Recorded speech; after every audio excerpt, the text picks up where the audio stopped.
देखिए Biot Savart law, जब किसी कंडक्टर से करंट फ्लो कराते हैं ना तो उसके आसपास के रीजन में जो है ना मैग्नेटिक फील्ड बनता है। जैसे मान लीजिए कंडक्टर है, इससे अगर आप करंट फ्लो करा रहे हैं ना तो इसके आसपास के रीजन में एक मैग्नेटिक फील्ड बनता है, और मैग्नेटिक फील्ड कितना होता है ना वही ये लॉ दिया है।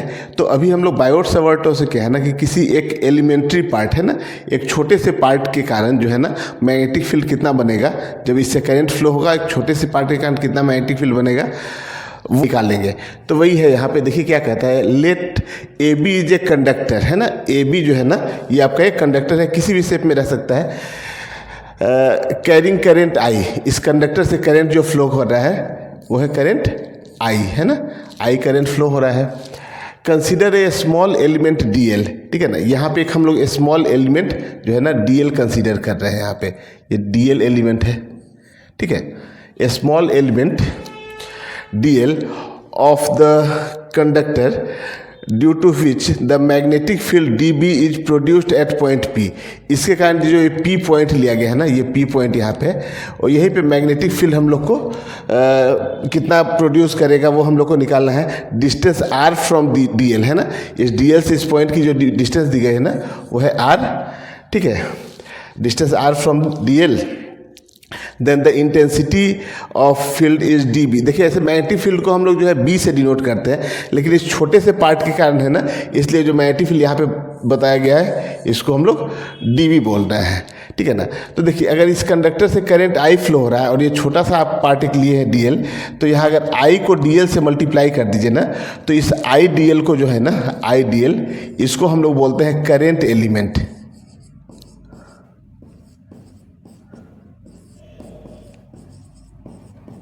ठीक है ना। इसको हम लोग क्या बोलते हैं, करंट एलिमेंट बोलते हैं, ठीक है। तो देखिए ये क्या कहता है कि यहाँ पे जो मैग्नेटिक फील्ड होगा ना वो डायरेक्टली प्रोपोर्शनल होता है, जो डीबी जो है वो डायरेक्टली प्रोपोर्शनल होता है आईडीएल के, ठीक है ना। आईडीएल के ऐसा पाया गया कि वो आईडीएल के डायरेक्टली प्रोपोर्शनल, मतलब अगर करंट की वैल्यू अगर आप इंक्रीज कराते हैं तो हम मैग्नेटिक फील्ड की वैल्यू इंक्रीज होगी। डीबी जो है ना वो डायरेक्टली प्रोपोर्शनल होता है, ये एंगल जो थीटा है वो साइन थीटा के, और इन्वर्सली प्रोपोर्शनल होता है डिस्टेंस के स्क्वायर के, यानी कि 1/r² के। तो इन सबको अगर आप एक साथ कंबाइन करके लिखिए तो dB हो जाएगा proportional to I D L sine theta upon r²। ये चीज़ समझ में आ रहा है। तो जब हम लोग प्रोपोर्शनल का साइन हटाते हैं तो एक कांस्टेंट डालते हैं, तो dB इज इक्वल टू, जो आप लिखिए, तो चलिए अभी कांस्टेंट को हम लोग कुछ भी c बोल देते हैं ना, c इंटू आई D L sine theta upon r²। ये जो कांस्टेंट होता है ना c, ये जो c आपका जो कांस्टेंट है, ठीक है ना, ये जो c कांस्टेंट है इसकी वैल्यू जो होती है ना, CGS सिस्टम में इसकी वैल्यू 1 होती है। CGS में इसकी वैल्यू कितनी होती है, 1 होती है, और SI सिस्टम में जो इसकी वैल्यू होती है वो होती है μ0/4π। समझ में आ रहा है ना। तो अब हम लोग इसको लिखें तो देखिए इसको एक साथ लिखते हैं यहाँ पे, तो dB इज इक्वल टू कितना हो जाएगा, μ0/4π I D L sine theta upon r², ठीक है ना। μ0/4π, इसकी वैल्यू रख दी c की, आई D L sine theta upon r²। तो यही आपको डेराइव करना रहता है, ठीक है, यहाँ तक डेराइव करना रहता है। अब देखिए जो dB है ना, इसका जो इसकी जो यूनिट होती है ना, SI सिस्टम में जो इसकी यूनिट होती है ना, मैग्नेटिक फील्ड की जो SI सिस्टम में यूनिट है वो होती है टेस्ला,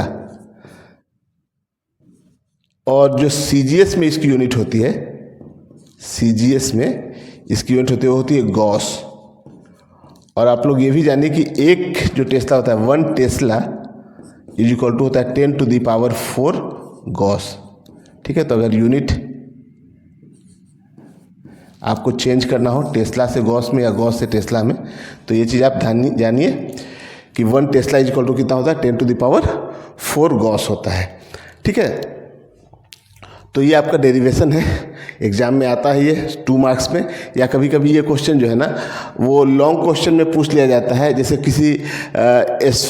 किसी सर्कुलर वायर है ना, तो सर्कुलर वायर के सेंटर पे मैग्नेटिक फील्ड कितना होगा, वो क्वेश्चन अभी हम लोग इसके बात करेंगे। तो सेंटर पे मैग्नेटिक फील्ड कितना होगा, और उसके साथ ये साथ में पूछ लिया जाता है कि बायोट-सावर्ट लॉ लिखिए और ये बताइए कि जो किसी सर्कुलर वायर है ना, सर्कुलर वायर के सेंटर पे मैग्नेटिक फील्ड कितना होगा उसको डेराइव करना है। या फिर एक क्वेश्चन ऐसा भी रहता है कि इसके सर्कुलर वायर है, इसके सेंटर से जो एक्सिस पास हो रहा है उससे यहाँ पे कुछ डिस्टेंस पे, मान लेते हैं कुछ डिस्टेंस r पे, यहाँ पे मैग्नेटिक फील्ड कितना होगा, तो उसके साथ में एक क्वेश्चन पूछ लिया जाता है लॉन्ग क्वेश्चन में या 3 मार्क्स के क्वेश्चन में। तो ये सब डेरिवेशन जो मैं करूँगा इसका भी लिंक इसके साथ में डाल दूँगा, तो आप लोग वहाँ से देख सकते हैं इसको। चलिए नोट कर लीजिए इसको पहले।